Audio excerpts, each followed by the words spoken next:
he said in the first 100 days, he's going to let the big banks once again write their own rules. Unchain Wall Street. They're going to put you all back in chains. Now, that was Vice President Joe Biden speaking at a campaign event in Virginia yesterday. He has yet to apologize for making that racially insensitive comment and now claims that he just merely misspoke. Now, this couldn't come as a surprise. President Obama standing by Biden's rhetoric, as well as Stephanie Cutter in the campaign. Now, People magazine is reporting that President Obama says the remark, well, needs to be taken in context. Now, the president went on to say that Biden was referencing Wall Street. Now, what about the groups like the NAACP? Are they comfortable with such language, and would they be so silent if it had been Paul Ryan behind that podium yesterday? Well, throughout the course of the day, we here on the Hannity program, we have reached out to 7 NAACP chapters in the Commonwealth of Virginia where the speech was held, and what they have said? Nothing. Just like the president, just like his campaign, just like Stephanie Cutter, apparently standing by it, it seems nobody's willing to come forward and say once and for all that this type of divisive rhetoric has no place in American politics. Here with the growing reaction of the firestorm and analysis from the shocking audio from the new Black Panther Party, Fox News contributors Santita Jackson and Fox News political analyst Angela McGlowan. All right, I don't buy the president's excuse. They're standing behind it. We know what he meant. We knew the crowd that he was speaking. Exactly. All right. This is the same guy that said, in Delaware, you know, you can't go into a 7-Eleven or a Dunkin' Donuts unless you have an Indian accent. Yes. This is the same Joe Biden that said about Barack Obama, you got a mainstream African-American who's articulate, bright, clean. Yes. Clean, nice looking. Yeah.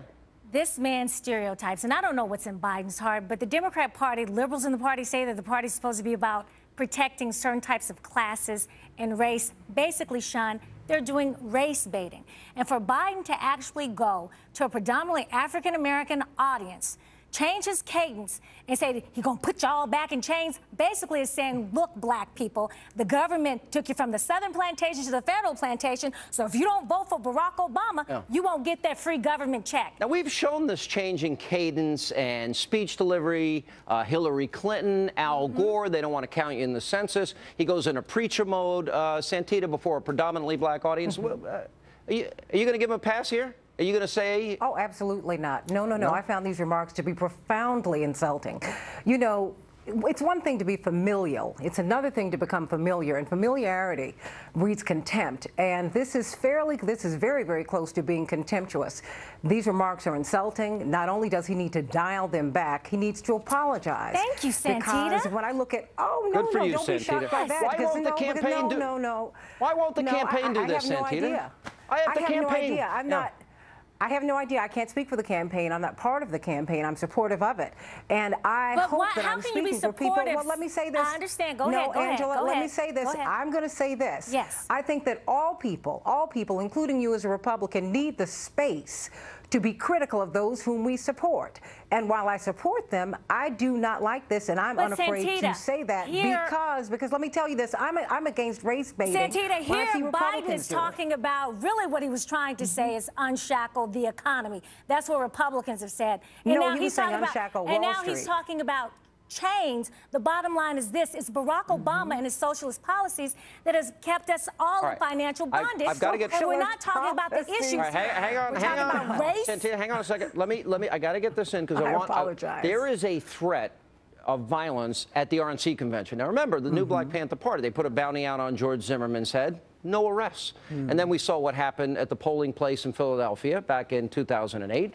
Listen to this threat by the new Black Panther Party. Let's roll the tape. We are under siege in the city of Tampa, all because of this Republican National Convention has everyone on edge, where black people have to stay in our homes, that they don't want any presence of anybody that looks like me, walks like me, or talks like me to be anywhere near the vicinity of this Republican National Convention. The Republicans hate black people. And to all the black people that are Republicans, I ask you on this day, this 12th day of August 2012, I ask you this day, when did you lose your dignity and lay down for these damn crackers who mean this black community no good? They've shown this. Their history has shown this. So if white people are mad because I continue to call them crackers, on the day that you stop referring to me as a and representing my black people as a and treating my black community as a I'm able to out of my damn pinky toe let off your own but other than that, you better believe my foot on your neck.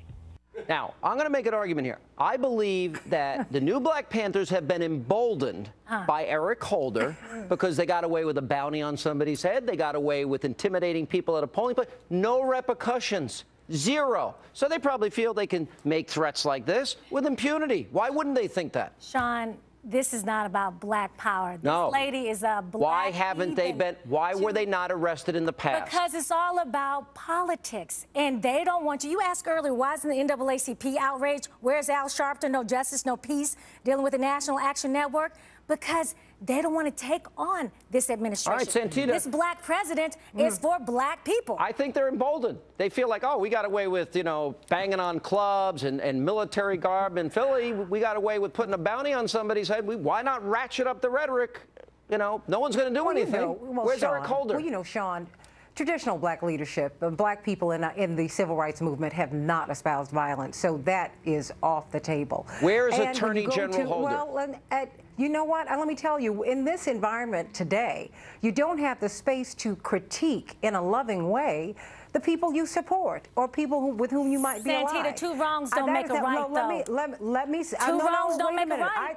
But he's the hold it, Attorney General of America. Angela, I did not say that.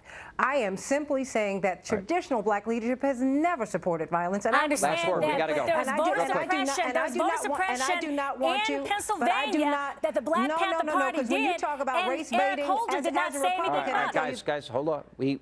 Okay, I will say this everybody as a breathe. Republican, when you In talk through about the race nose. baiting, All right, you conflate welfare with black people, Santita, we're out of time.